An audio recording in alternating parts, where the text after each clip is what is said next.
आज हम अब देख रहे हैं, देखो यहाँ तक देख लिया था हमने, ठीक है। पार्लियामेंट और सुधार, उसका मूल्यांकन देख लिया था। अब हम देख रहे हैं कि क्रांतिकारी गतिविधियों का प्रथम चरण 1907 से 1917, क्योंकि तो देखते हैं, सबसे पहले देखते हैं बंगाल में। ये प्रथम चरण है। दूसरा चरण जब असहयोग आंदोलन समाप्त किया था महात्मा गांधी ने, उसके बाद दूसरा चरण शुरू हुआ था उग्रवादी क्रांतिकारियों का, ठीक। क्योंकि वो भी असहयोग आंदोलन से बंद होने के बाद वो बड़ा निराश हुए थे, तो उन्होंने अलग अलग अपनी गतिविधियाँ शुरू की थी। उस दूसरे चरण में आएंगे हमारे भगत सिंह जैसे महान पुरुष, ठीक है।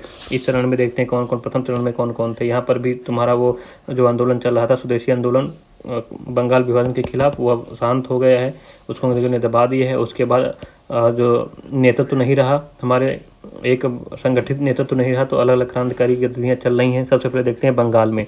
देखो ये हमारा उसका है स्पेक्ट्रम का। आप लोग कोई भी किताब पढ़िए, किताब से पढ़िए ज़्यादा, से स्पेक्ट्रम का सारांश है, और कुछ प्रीवियस ईयर के क्वेश्चन मैंने इसमें डाल दिए हैं पॉइंट।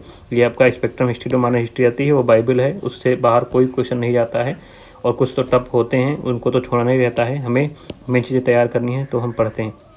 तो बंगाल में देखते हैं, तो बंगाल में सबसे पहले देख रहे हैं अनुशीलन समिति। अनुशीलन समिति 1902 में बनाई गई। 1902 में अनुशीलन समिति तुम्हारी बनाई गई थी बंगाल में, ठीक है। कब? 1902 में स्थापित हुई।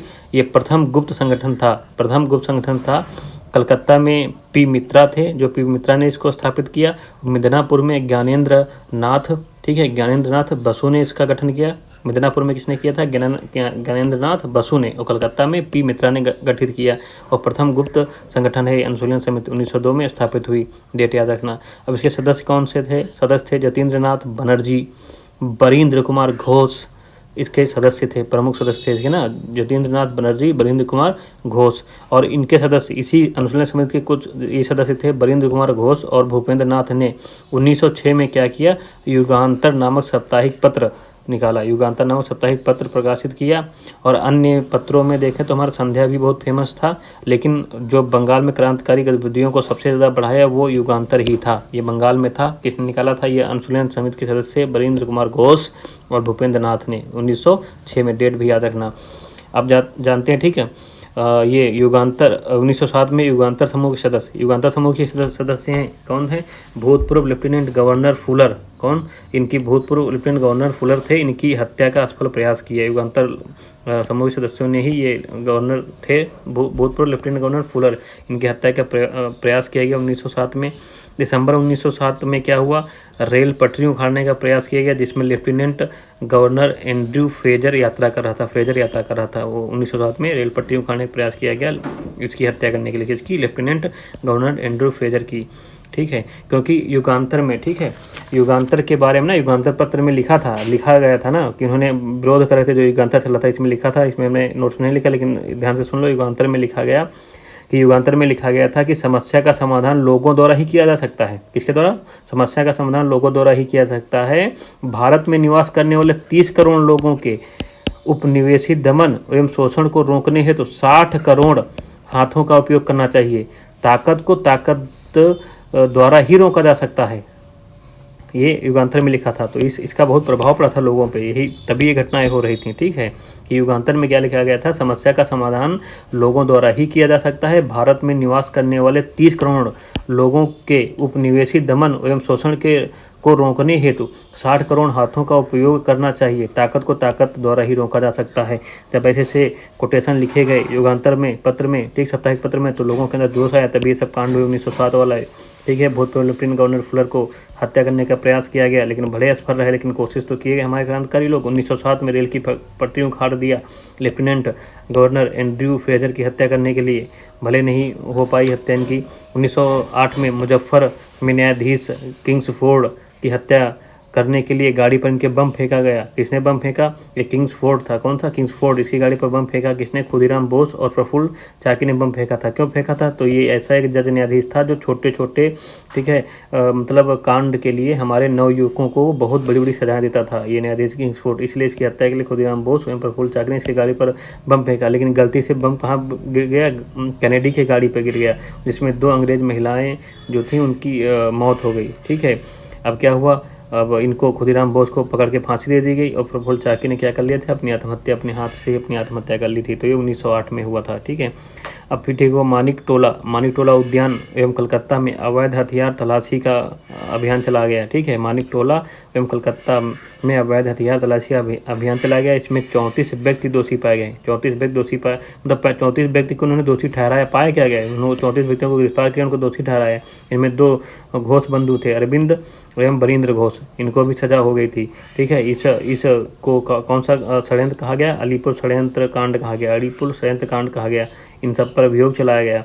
ठीक है, तो इनको तो बाद में बरी कर दिया गया था, अरविंद घोष को, दोनों लोगों को। तो इसी के बाद से अरविंद घोष ने, ठीक है, क्या इस सक्रिय राजनीति से संन्यास ले लिया था, जो हमने पीछे पढ़ लिया है।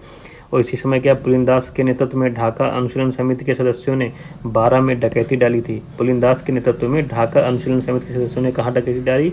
12 में डकैती डाली। ये सारी गतिविधियाँ थी बंगाल की। अब हम देख लेते हैं महाराष्ट्र की। महाराष्ट्र में क्या हुआ? 1879 में वासुदेव बलवंत फड़के ने रामोसी दल द्वारा क्रांतिकारी गतिविधियों का प्रारंभ किया। रामोसी दल के द्वारा क्रांतिकारी गतिविधियों का प्रारंभ किसने किया? वासुदेव बलवंत फड़के ने। 1890 में तिलक जी ने, हमारे बाल गंगाधर तिलक ने क्या किया? शिवाजी और गणेश महोत्सव शुरू किया। इन्होंने पत्र मराठा प्रकाशित किया, जिस मराठा अंग्रेजी में आता था, केसरी मराठी में आता था। ये 2 पत्र प्रकाशित किए महाराष्ट्र में। और पूना में क्या हुआ? पूना में देखो 1897 ही हमारा महाराष्ट्र चला। महाराष्ट्र के पूना में 1897 में पूना में प्लेग समिति के प्रधान रैंड लेफ्टिनेंट एयर्स्ट की चापेकर बंधुओं ने हत्या कर दी। क्या कर दी?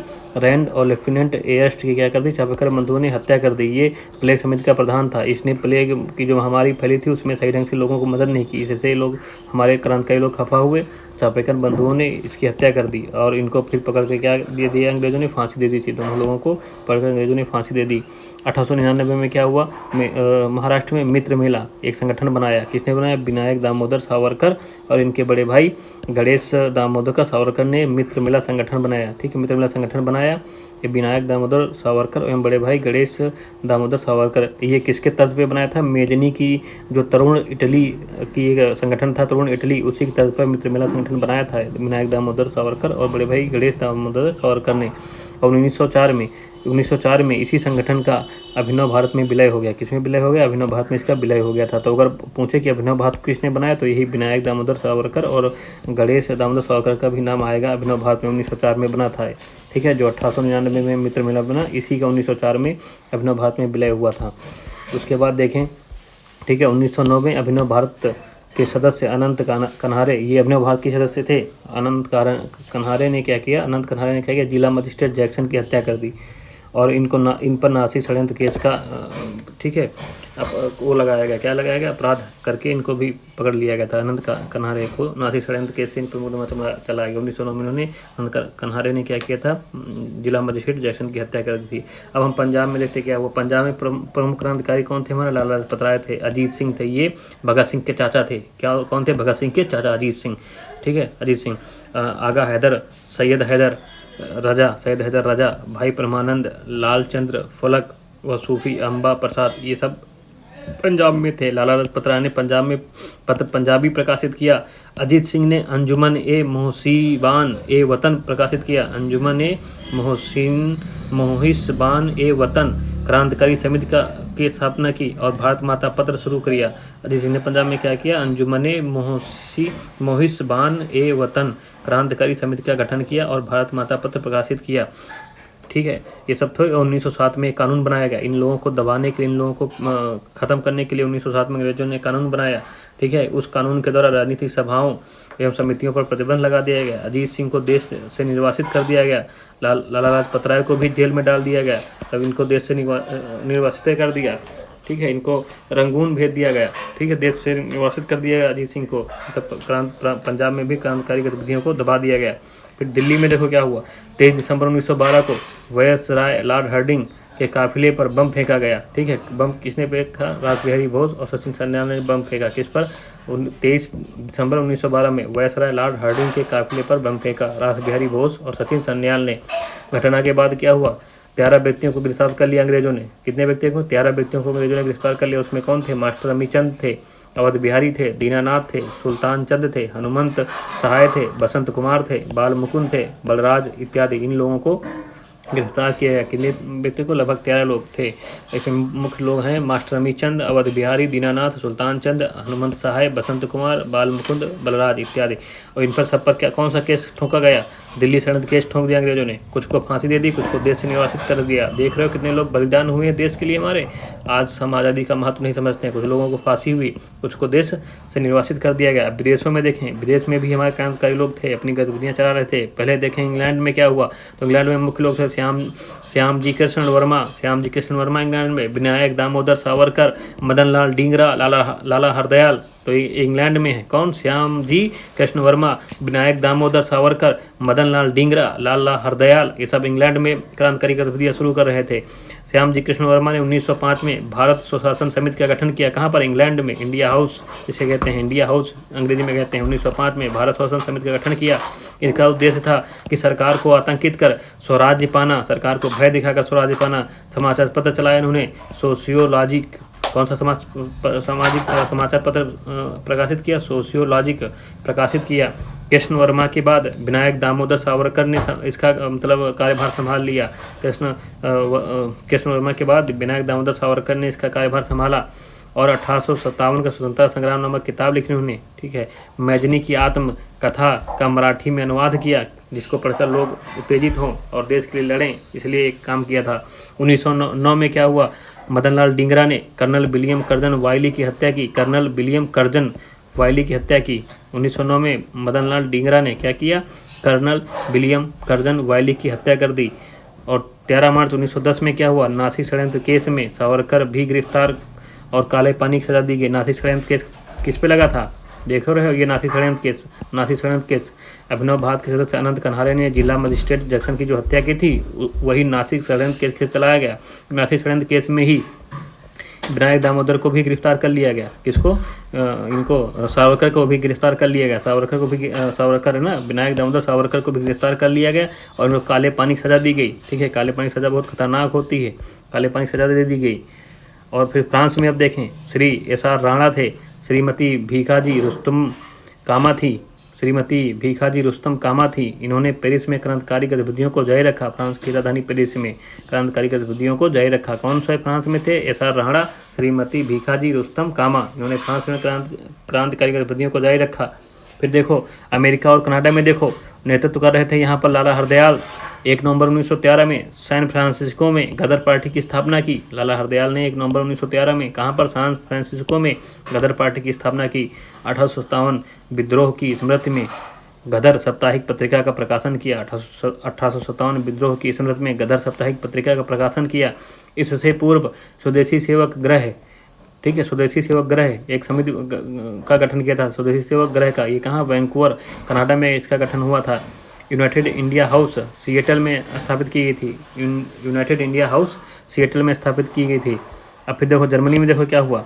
जर्मनी में फर्स्ट वर्ल्ड वॉर के बाद देखो, प्रथम विश्व युद्ध के बाद जर्मनी और इंग्लैंड के संबंध खराब हो गए थे। जर्मनी और इंग्लैंड के संबंध जब खराब हो गए प्रथम विश्व युद्ध के बाद, तो अब लाला हरदयाल और इनके साथी लोग यूएस से कहाँ आ गए? जर्मनी आ गए, क्योंकि यूएस जर्मनी का और उसका इंग्लैंड का मित्र था।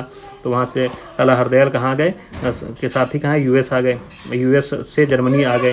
ठीक है, अगर जर्मनी आए तो वीरेंद्र चट्टोपाध्याय और भूपेंद्र दत्त ने साथ में मिलकर 1915 में जिम्मेरमैन योजना निकाली। क्या बनाई?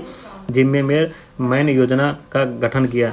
और इसके तहत क्या हुआ? Berlin committee for Indian independence का गठन किया गया। Berlin committee for Indian independence का गठन किया गया। तो ये जर्मनी में हुआ। ठीक है, यही जो लोग अमेरिका में थे वही अब आ गए थे। लाला हरदयाल और उनके साथी यूएस छोड़कर जर्मनी आ गए थे। यहाँ पर वीरेंद्र चट्टोपाध्याय, भूपेंद्र दत्त ने 1915 में जिम्मेरमैन योजना बनाई और इसी के तहत Berlin committee for Indian independence का गठन किया। अब गदर आंदोलन देख लेते हैं। गदर आंदोलन क्या हो? 1913 में गदर आंदोलन चलाया गया था। मुख्य क्या थे इसमें? लाला हरदयाल थे और इनके अतिरिक्त रामचंद्र, भगवान सिंह, करतार सिंह सारबा, बरकत उल्ला, भाई परमानंद थे। गदर आंदोलन में कौन कौन था? देखो लाला हरदयाल सिंह चलाए, लेकिन इनके साथी कौन थे? क्योंकि कभी पूछ देता कि गदर आंदोलन में और सहायक लोग कौन थे, तो रामचंद्र, भगवान सिंह, करतार सिंह सारबा, बरकत उल्ला, भाई परमानंद थे। और 21 फरवरी 1915 को फिरोजपुर, लाहौर, रावलपिंडी में सशस्त्र विद्रोह की योजना बनाई। ये गदर आंदोलन के माध्यम से 21 फरवरी 1915 को फिरोजपुर, लाहौर, रावलपिंडी में सशस्त्र विद्रोह की योजना बनाई गई थी, लेकिन हमारे ही बीच के लोगों ने विश्वासघात कर दिया और विश्वासघात से ये योजना क्या हो गई, असफल हो गई। और सारे कार्यकर्ताओं को दंडित करने के लिए,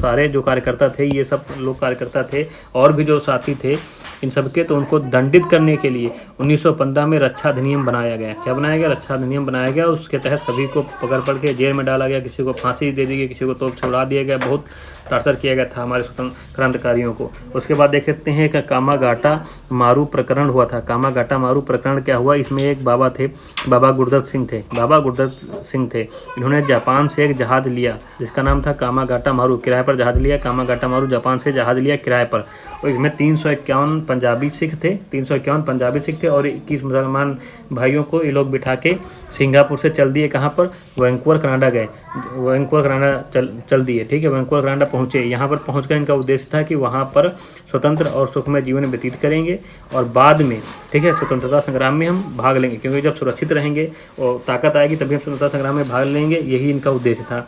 लेकिन कनाडा भी अंग्रेज़ों का ही मतलब इलाई था, दोस्त था, तो कनाडा में इनको उतरने की अनुमति नहीं दी गई।